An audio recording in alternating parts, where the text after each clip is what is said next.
Je vais te demander donc comment tu t'appelles et donc qu'est-ce que tu fais dans la vie, dans quoi tu travailles ou si tu es étudiante par exemple. Donc je m'appelle Roxane, je travaille pas parce que je vis de la hache.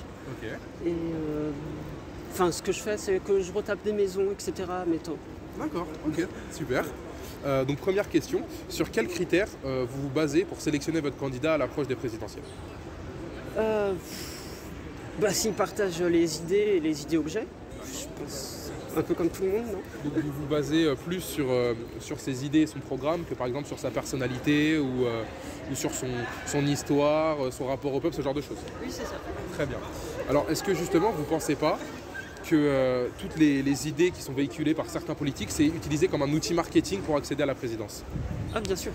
D'accord. Et c'est quoi votre avis là-dessus? Y en a qui cherchent à faire le buzz pour qu'on parle d'eux sans vraiment avoir ensuite des... Déjà on ne sait pas s'ils sont sincères et sans forcément... comment dire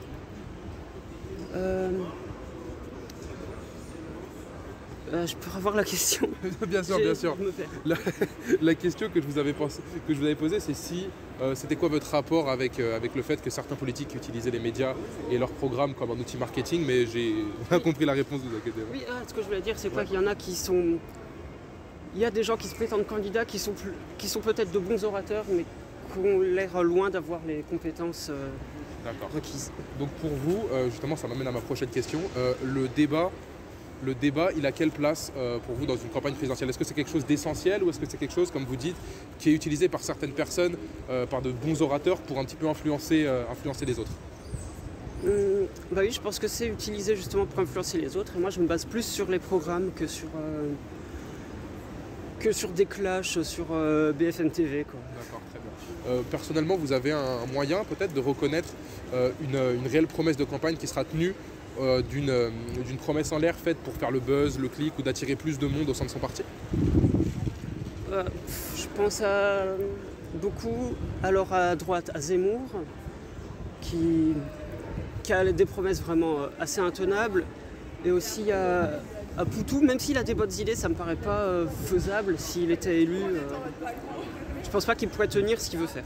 D'accord. Donc c'est sur la vérifiabilité, la faisabilité des promesses. Très bien. Vous vous informez personnellement sur quel support vous la politique? Sur YouTube? Très bien. Donc ça m'amène à la prochaine question également. Donc là, les réseaux sociaux dans notre monde, ça prend plus de place, de plus en plus, avec beaucoup plus d'utilisateurs. C'est également le cas en politique. Est-ce que vous pensez que c'est une bonne chose? Ça dépend de l'utilisation, c'est comme plein de trucs sur les réseaux sociaux. Mais ouais, ce que j'avais dit, c'était l'application Elise, que je trouve assez sympa. C'est quoi le concept de l'application pour ceux qui ne connaissent pas? C'est un petit peu comme un Tinder, mais en fait, au lieu de liker des gens, on like des propositions, et ensuite ça nous dit avec un seul candidat, on fait plus sympathique. Oh d'accord, c'est intéressant. Je vais vous poser une dernière question. Alors contrairement à ses voisins européens, la France elle a décidé de maintenir une politique sanitaire qui est assez ferme. Qu'est-ce que vous en pensez? Ça dépend de combien de temps ils vont encore maintenir ça.